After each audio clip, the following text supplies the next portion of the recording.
27 मई 1977 बेलछी में 11 दलितों को भूस्वामी ने जिंदा जला दिया। औरतों की छातियों को बेरहमी से काट दिया गया था। मरने वालों में 6 महीने से लेकर 1 साल तक के बच्चे भी शामिल थे। ग्रामीण इलाकों में दलित और पिछड़े वर्ग के लोग भूख से मरने की सिचुएशन में थे। तब के राष्ट्रपति ने इस घटना को राष्ट्रीय शर्म कहा था। दोस्तों, बार बार लालू यादव के जंगल राज की बात की जाती है, पर 1990 के पहले के बिहार की हालात क्या थी, कैसी थी, कोई नहीं बताता।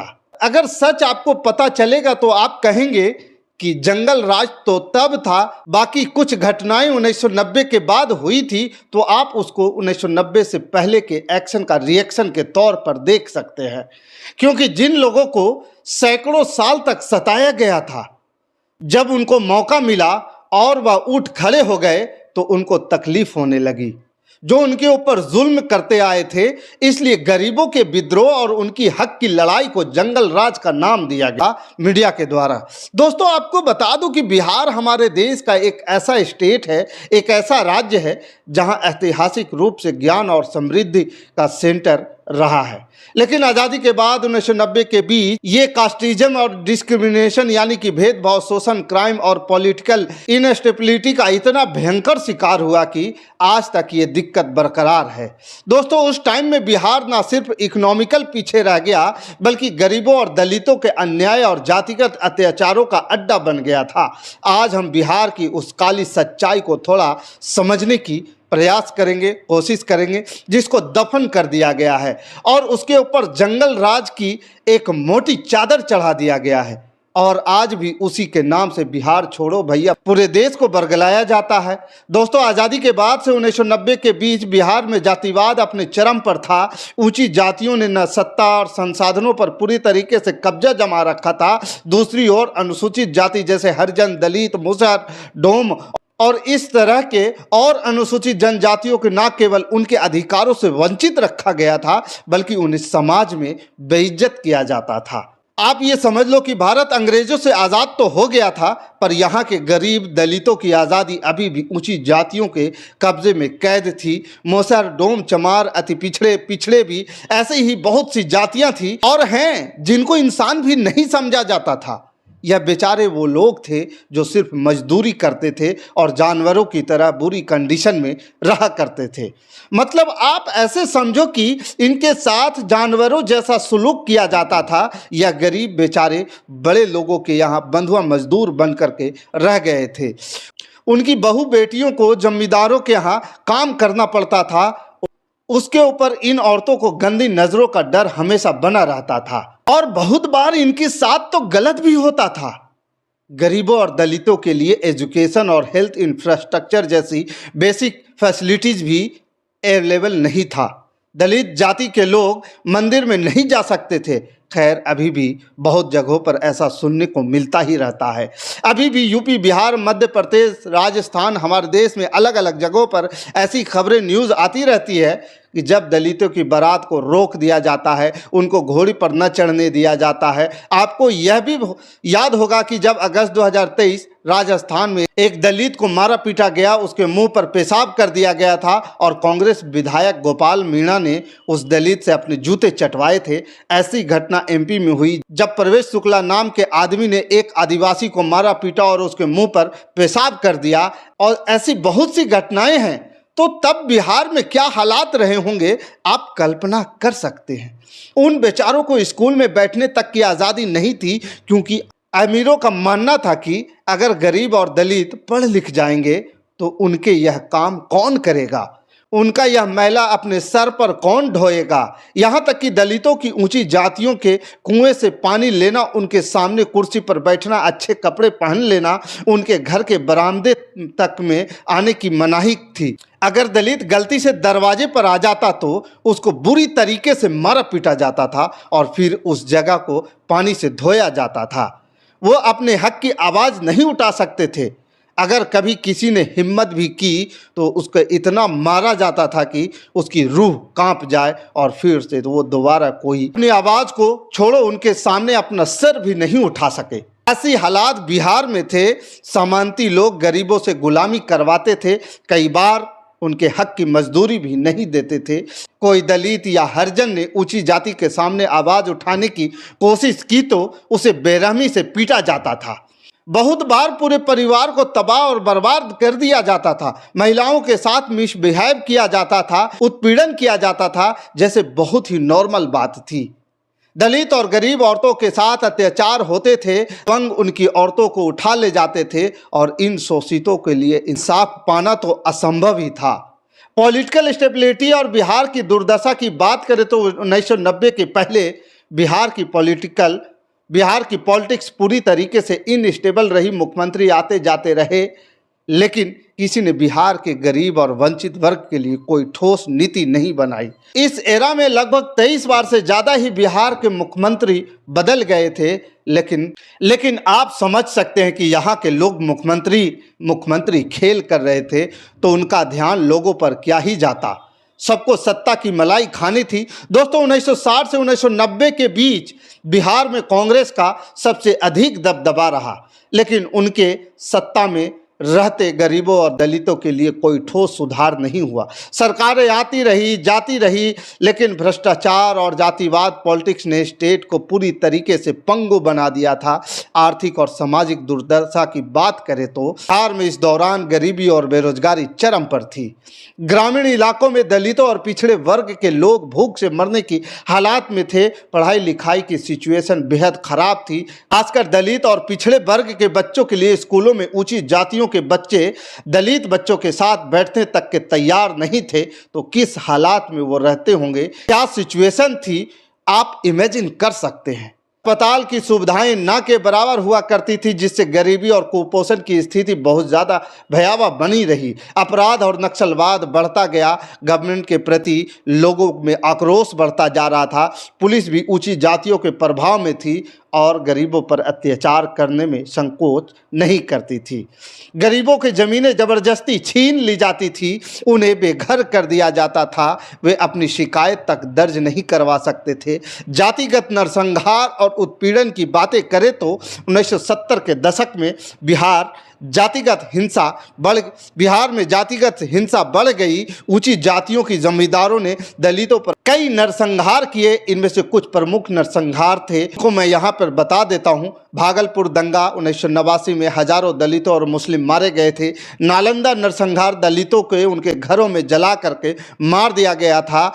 आप इमेजिन कर सकते हैं 22 नवंबर 1971 में पूर्णिया जिला रूपसपुर चंदवा में जमींदारों के द्वारा 14 आदिवासी किसानों और मजदूरों को मार दिए गए थे। 27 मई 1977 में बेलची में 11 दलितों को भूस्वामियों ने, जिसे जमींदार सामंतवादी बोलते हैं, उन्होंने जिंदा जला दिया था। 6 फरवरी 1980 को पारस बिघा जहानाबाद में 11 दलितों को भूस्वामियों ने कत्ल कर दिया था। 25 फरवरी 1980 पिपरा में 14 मजदूरों को जमींदारों ने मार डाला।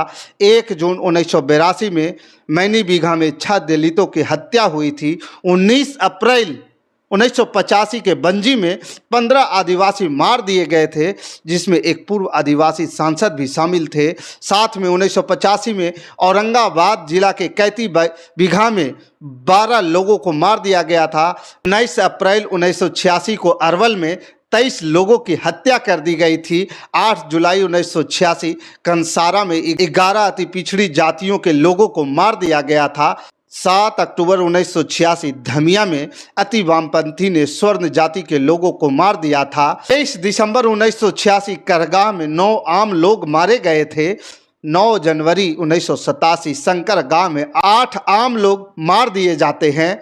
19 अप्रैल 1987 में छेछानी में गरीब पिछड़ी जाति की कई लोग मार दिए गए थे। 11 अगस्त 1988 जहानाबाद जिला में 11 दलित मार दिए गए थे। 16 जून 1988 जहानाबाद में 19 खेतिहर मजदूर मार दिए गए थे। 24 नवंबर भोजपुर जिला 1989 धनवार बिहटा में 17 आम लोग मार दिए गए थे। दोस्तों, बिहार में 90 का दशक जाति की लड़ाई का दौर था। अगड़े पिछड़े दलित इलीट क्लास के बीच छिड़ा संघर्ष जातीय संघर्ष में बदलकर सैकड़ों लोगों की बलि लेने लगा था। बिहार के खेत खलियान आंदोलन अन्याय और शोषण से थक रहे थे। लक्ष्मणपुर बातें नरसंहार ऋषिधक का एक जीता जागता मिसाल था। हुआ तो यह 1997 में, बट इसकी जड़ें आपको 70 और 80 के दशक में मिलेंगे। दलित जाति के वंचितों पिछड़ों ने आवाज उठाई और जमीन पर अपना हक मांगा। उस दौर सत्ता तक पहुंच रखने वाले सामंतों के खिलाफ जनता एकजुट हुई, लेकिन उस जनता को सबक सिखाने के लिए और अगड़ी जाति के जमींदारों के रसूख की रक्षा के लिए बनी रणवीर सेना ने गोलियां दागकर आवाज को शांत करने की कोशिश की, जिसमें रणवीर सेना ने 58 लोगों को जान से मार दिया था। मरने वाले में 27 औरतें और 16 बच्चे भी शामिल थे। उन 27 महिलाओं में से करीब 8 से 10 औरतें प्रेग्नेंट थी, गर्भवती थी। औरतों की छातियों को बेरहमी से काट दिया गया था। मरने वालों में 6 महीने से लेकर के 1 साल तक के बच्चे भी शामिल थे।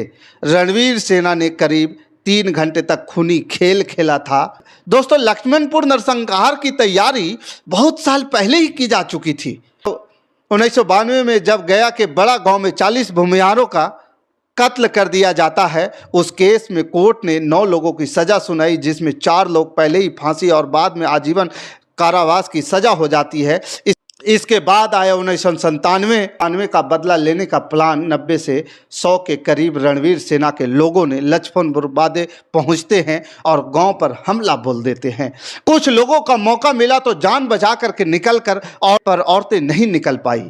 उन लोगों को लगा कि यहाँ लोग औरतों और बच्चों पर हाथ नहीं उठाएंगे, लेकिन दरिंदगी ऐसी थी कि बूढ़े, बच्चे और औरतें किसी को भी नहीं छोड़ा गया। अगले दिन तब के राष्ट्रपति आर नारायण ने इस घटना को राष्ट्रीय शर्म कहा था। मामले में कुछ 46 लोगों की आरोपी बनाया जाता है। इनमें से एक आदमी सरकारी गवाह बन गया और 19 लोगों को निचली अदालत ने बरी कर दिया। फिर आता है अप्रैल 2010 का टाइम और 16 दोषियों की मौत की सजा सुनाई जाती है। इसके बाद मामला हाई कोर्ट पहुंचता है। 9 अक्टूबर 2013 को सभी 261 को पटना की हाई कोर्ट में बजाबते पेश कर दिया। दोस्तों, इस केस में सालों तक एड़ियां रगड़ते रहे और पथराई आंखों से न्याय का सपना देखते रहे, पर न्याय नहीं मिला। डेमोक्रेसी में कमजोरों और गरीबों को सिर्फ सरकार और कोर्ट से उम्मीद होती है। यहाँ तो सरकार ने ही कह दिया कि 58 लोगों को किसी ने नहीं मारा। आप क्या सोचते हैं? कमेंट करके बता सकते हैं। अगर दोस्तों उस पर पूरा वीडियो बनाऊंगा तो 8 से 10 घंटे हो जाएंगे। इसलिए इसके निष्कर्ष की बात करें तो 1960 से, यानी कि आज़ादी के बाद से अगर कहे तो 1990 तक का जो दौर बिहार के लिए सबसे बड़ा कष्टदायक दौर रहा। यह समय जातीय भेदभाव, पॉलिटिक्स, स्टेबल और सामाजिक शोषण का मिला जुला दौर था। दलित और गरीब वर्ग के लोग बुनियादी अधिकारों से वंचित थे। 1990 में जब लालू प्रसाद यादव मुख्यमंत्री बने तो सबसे पहले बिहार में मंडल आयोग लागू हुआ और सामाजिक न्याय की पॉलिटिक्स ने जोर पकड़ा। तब जाकर के गरीबों और दलितों और पिछड़े वर्ग के लोगों को कुछ अधिकार मिला, वह भी समाज में इज्जत के साथ जी सके। लालू प्रसाद यादव के मुख्यमंत्री बनने के बाद ऊंची जाति के लोगों को जो डर था वही हुआ। जो दलित और गरीब आज तक बोल भी नहीं सकते थे, वह लोग सर उठा करके चलने लगे। यह बात जो है ऊंची जाति के लोगों को पसंद नहीं आई और इसके बाद आप देखेंगे कि बिहार में ऊंची जाति के लोगों और गरीबों, दलितों और पिछड़े के बीच लड़ाई झगड़े शुरू हो गए। आज तक सर नहीं आप उठा पाते। आज लालू प्रसाद यादव की वजह से सीना ताने खड़े थे। जो कभी सर नहीं उठा पाते थे वो आज लालू प्रसाद यादव की वजह से सीना ताने खड़े थे और आगे जाकर के मीडिया ने इसे जंगल राज के नाम से प्रोपेगेंडा फैलाना शुरू कर दिया। क्योंकि भाई ये जो लोग मीडिया में बैठे थे उनमें से कोई मुसहर डोम दलित जाति तो था ही नहीं। इसलिए मीडिया ने जो गरीबों की हक की लड़ाई को जंगल राज के नाम दिया, हाँ ये सभी सच है कि उस टाइम जो बिहार में गुंडे बदमाश थे उन सब ने पॉलिटिकल पार्टी ज्वाइन कर ली। कुछ लालू प्रसाद यादव के पार्टी में भी थे, कुछ लालू प्रसाद यादव के विरोधी पार्टी में थे। अगर गरीबों और दलितों की हक की लड़ाई लड़नी है तो इन माफियाओं को कंट्रोल करना होगा। सच तो यह भी है कि हर पार्टी में आज भी आपको गुंडे और माफिया मिल जाएंगे जिनके ऊपर सैकड़ों क्रिमिनल केसेस चल रहे हैं, तो कुछ जेल में हैं। दोस्तों उसके बाद 1996 का टाइम आता है। उन लोगों के यहाँ ये मीटिंग होती है जो लालू प्रसाद यादव को पसंद नहीं करते थे। लालू यादव बहुत बुरी तरीके से केस में फंसे और उसके साथ पूर्व मुख्यमंत्री जगन्नाथ मिश्रा भी चारा घोटाला में थे, पर उनको मीडिया ने दूध से धो करके बाहर निकाल दिया, पूरा आरोप लालू जी पर डाल दिया। तो आप ऐसे भी जगन्नाथ मिश्रा के बारे में जान सकते हैं, सारा मटेरियल गूगल के ऊपर उपलब्ध है। दोस्तों, सिचुएशन आज जैसी भी हो, पर हम 90 से पहले की भयावता को नकार नहीं सकते हैं। वो टाइम बिहार के इतिहास के सबसे काला अध्याय रहा है, जिसने पूरे बिहार को पिछड़ेपन की दलदल में धकेल दिया। ये जरूरी है कि इस इतिहास को याद रखा जाए, ताकि भविष्य में ऐसी परिस्थितियां दोबारा उत्पन्न ना हो। और अब बिहार उन सबको छोड़ करके तरक्की की राह पर आगे बढ़ रहा है। बाकी आपको ये खबर कैसा लगा, आप हमें कमेंट कर जरूर बताइएगा। हमारे साथ बने रहने के लिए धन्यवाद। जय हिंद, जय भारत।